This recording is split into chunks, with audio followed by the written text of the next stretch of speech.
There's a new trend in geopolitics, claiming credit for peace without doing the actual work. First, it was US President Donald Trump, and now it is China.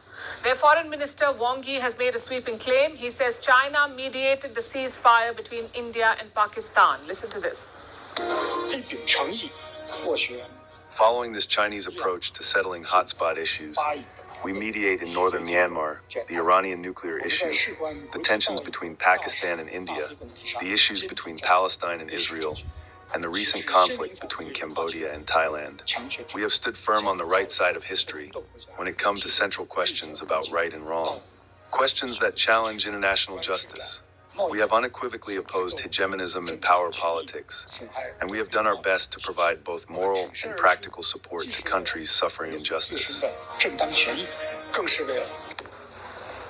It's a ceasefire no one brokered, but everyone wants credit for. In case you haven't figured it out yet, Wang Yi was talking about Operation Sindoor. Pakistan-backed terrorists killed 26 innocent civilians in Kashmir's Pahalgam this year. In response, India carried out precision strikes and demolished terrorist camps in Pakistan. India also imposed costs on the Pakistani military. All of this happened in the month of May. The conflict lasted 4 days.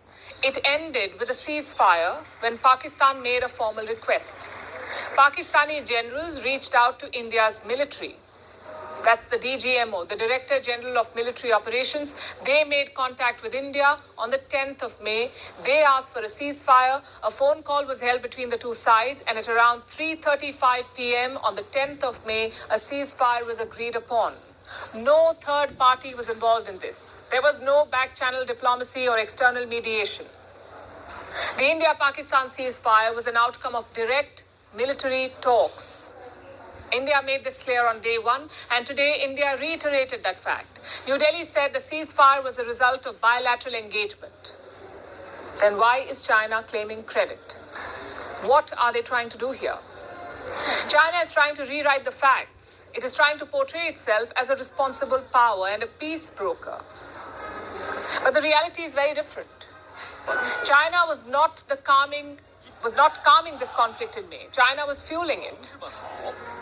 In the month of July, a top Indian Army officer made a big revelation. He said China gave quote-unquote live inputs to Pakistan during Operation Sindoor. This included real-time surveillance, strategic intelligence, and coordinates for targeted strikes. Basically, China was aiding Pakistan. This is not diplomacy. This is picking a side. They gave military backing to Pakistan against India, and there is evidence to prove that. Photographs like this one have emerged or did emerge during the conflict. These are Chinese missiles that failed to explode. They were found on Indian soil. Pakistan used Chinese weapons against India. They used Chinese missiles, Chinese fighter jets, Chinese drones, and Chinese radar systems. In the last 5 years, more than 80% of Pakistan's weapons have come from China.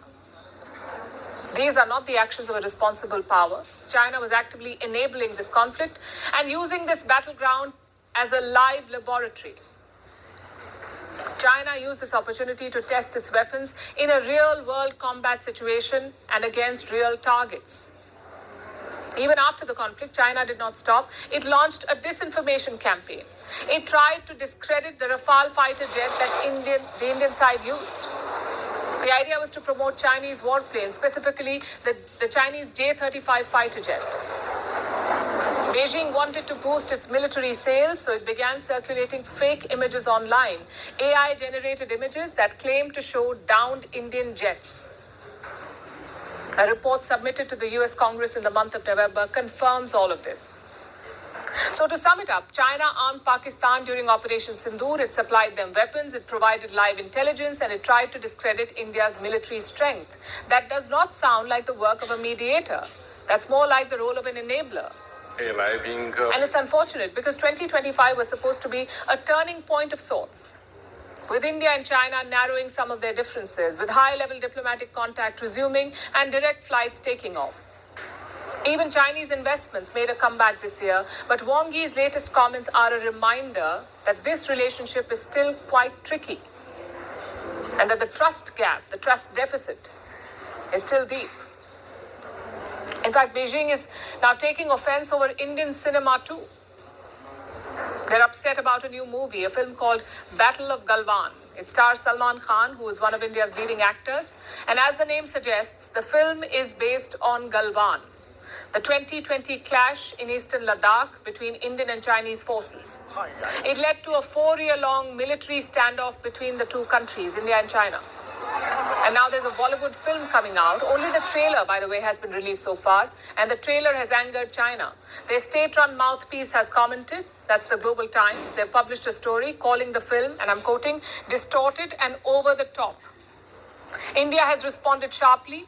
Government officials say the state had no role in the film. They've reminded Beijing that India is a democracy where creative freedom is protected. Of course, we don't expect China to understand that, but I guess there's a clear takeaway for India from this episode. Working with China may be a reality of life that cannot be wished away, but it's important to be clear-sighted about the challenges. Resolution for 2026: don't let your guard down.